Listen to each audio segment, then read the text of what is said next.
김민석 국무총리 후보자를 둘러싼 의혹이 이어지면서 인사청문회를 앞둔 정치권에서 전운이 고조되고 있습니다.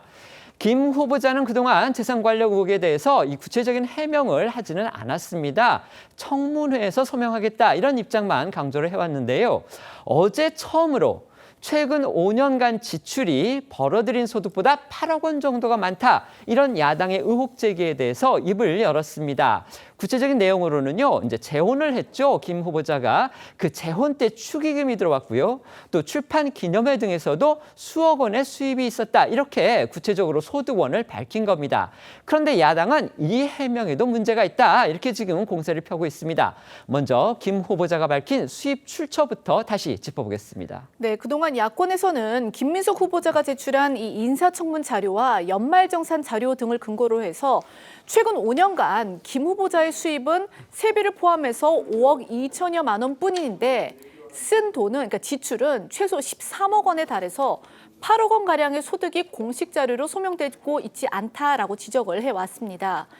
이에 대해 김 후보자는요, 그간 세비 외에 경조사나 이 강연비 같은 기타 소득이 있었다는 정도로만 설명을 했었는데요. 그런데 어제 한 방송에서 처음으로 이 자신의 재혼 축의금과 장인상 조의금 그리고 출판 기념회 등으로 5억 원 전후의 수입이 있었다고 주장을 했습니다. 김 후보자는 이 경조사나 출판 기념회 수입은 통상적으로 자신의 연배와 또 그 정도의 경력의 국회의원이 생각할 수 있는 수준이었다라면서 이 합당한 근거도 있다라고 밝혔는데요. 오늘 또 한 라디오 방송에서 아들 유학비는 전처가 부담을 했으며 이 자료 제출 시한이 남아있는 만큼 다 소명이 가능하다라고도 강조를 했습니다. 들어보시겠습니다. 8억이라는 것이 제가 이미 제가 부담하지 않고 있다라고 이야기한 아이의 학비, 거기에 2억을 하는 것을 자신들의 주장을 기정사실화해서 이야기하는 것이 있고요. 자료 제출 시한이 있습니다. 다 소명이 됩니다. 제가 하다 보니 그 기간 동안에 경사도 있었고 결혼도 있었고 또 조사도 있었고 출판 기념회도 2번 있었고 그러면 대충 그 생각하실 수 있는 국회의원들이 그런 경우를 했을 때 하는 통상적인 액수가 있지 않습니까? 그런 것만 맞춰봐도 그게 그냥 맞습니다. 그러니까 정리해보면 당시 이제 유력 정치인이었던 김 후보자 입장에서 경조사라든지 또 출판 기념회 등으로 5년간 5억 원 안팎의 수입을 거두는 거, 이건 지금 일반적인 일이다 이렇게 주장을 하고 있는 듯합니다. 하지만 이런 김 후보자의 해명이 나온 뒤에요, 야권에서는 더 큰 불법을 고백한 셈이다 이러면서 공세 수위를 높이고 있습니다. 네, 야권에서는 이 경조사나 출판 기념회 수입은 이 추적이 불가능한 현금이란 점에서 김 후보자의 변명은 이 돈 인지 감수성을 상실한 거나 다름없다 이렇게 맹공을 가하고 있는데요. 인사청문특위위원인 국민의힘 주진 의원은 이 경조사와 출판 기념회에서 받은 현금이 5억 원 안팎이라는 김 후보자의 주장에 대해서 국민 눈높이에서 통상적 수준이 아니고 이 현금을 집에 쟁여놓고 그때그때 썼다는 의미라고 공격했습니다. 그러면서 2019년 12월 12일 이 결혼 축의금은 같은 달 31일에 이 정확한 현금 보유액을 재산 공개했어야 하고, 마찬가지로 2020년 11월 2일 이 김 후보자의 빙부상 조의금도 그해 말일 기준 공직재산 등록 대상이었다고 지적을 했는데요. 2022년 4월 5일과 2023년 11월 29일에 진행된 김 후보자의 출판 기념회 또한 각각 당해 말일에 등록됐어야 맞는 이 소득이지만 아무리 분석해도 현금은 모두 누락됐다고 이렇게 지적을 했습니다. 네, 주 의원은 바로 이런 점들 때문에 수억 원대 현금을 받은 사실을 김 후보자가 자백한 것이며 명백한 공직자윤리법을 위반한 사례라고 목소리를 높였습니다. 공직자윤리법이 현금성 불법 정치자금을 막기 위해 현금도 등록, 공개하도록 엄격히 규정하고 있음에도 김 후보자는 이를 정면 위반한 만큼 그 자체로 낙마 사유라는 주장입니다.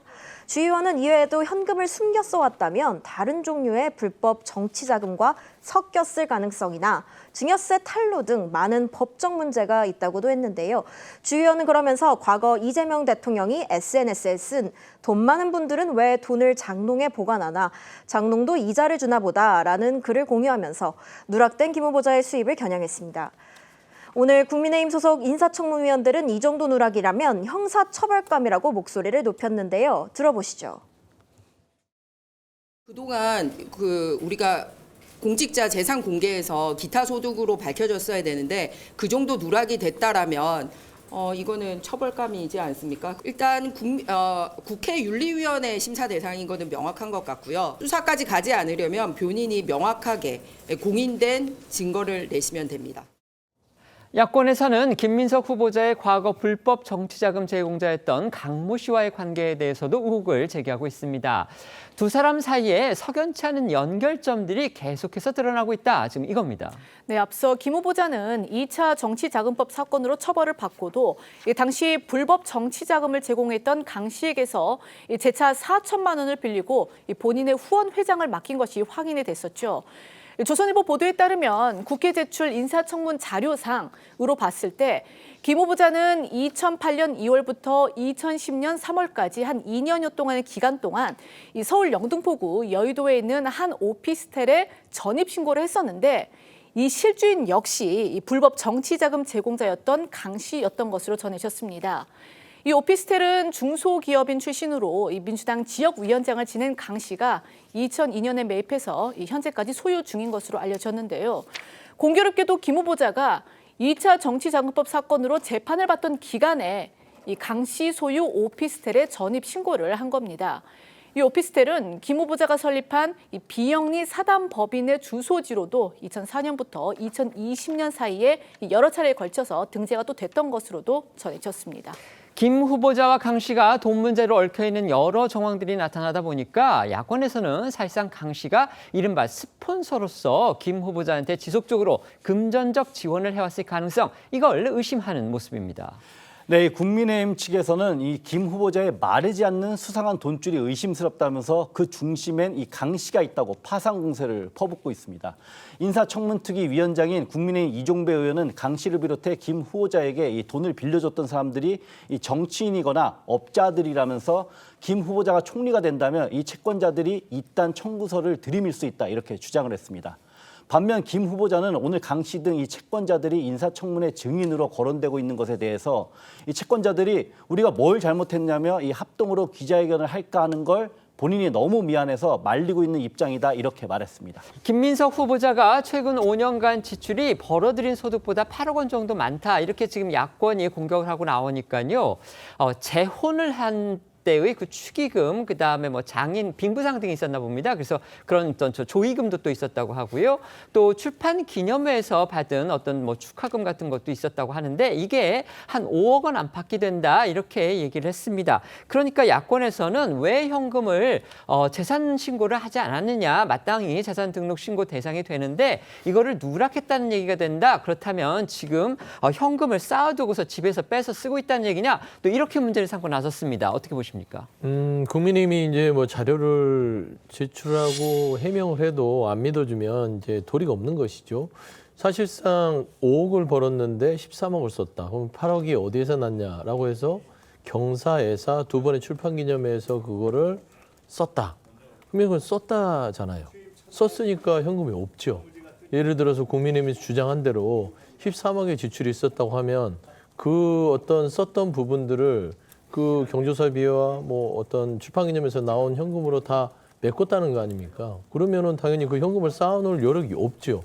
그래서 지금 총 재산이 2억밖에 없는 거 아니겠습니까? 저는 얼추 봐서는 계산이 맞는 것인데 청와대의 뭐 어떤 그런 의혹 제기처럼 출입국 기록을 내면 그걸 받아들여야 되는데 이것도 인정 못하겠다. 또 수입에 대해서 설명해도 이것도 인정 못하겠다 하면 이건 그냥 뭐 대가리표밖에 되지 않을까 싶습니다. 네, 재산 등록 신고 대상이 되는데 지금 안 했다, 지금 야당은 또 이렇게 몰아세우고 있잖아요. 어떻게 생각하세요? 그 부분까지 포함해서 말씀해 주시죠. 일단 김 후보자가 네.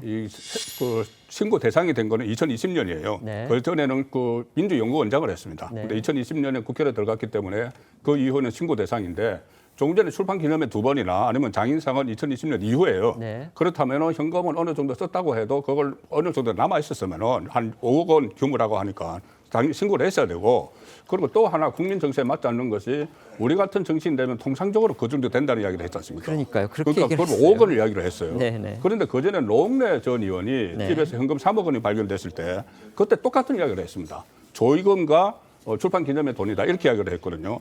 그래서 그때 나왔던 문제가 출판 기념회를 통해서 이렇게 정가 이상의 돈을 받으면 이건 정치자금법 위반으로 해야 되는 것 아니냐, 법으로 만들자 이런 이야기까지 나왔는데 그 허지부지 됐어요. 네네. 허지부지 된 상황인데 이것이 또 다시 이제 이 문제가 불거질 수가 있는 것이고, 또 하나는 과연 이것이 그러면 김민석 후보자의 해명대로 과연 그런 돈만 있을 것인가? 네. 아니면 또 지금 일각에서 의심하는 대로 뭐 차용 같은 것도 여러 번 있었으니까는 또 다른 돈 흐름이 있는 것 아닌가? 그 부분은 여전히 미궁으로 남는 거죠.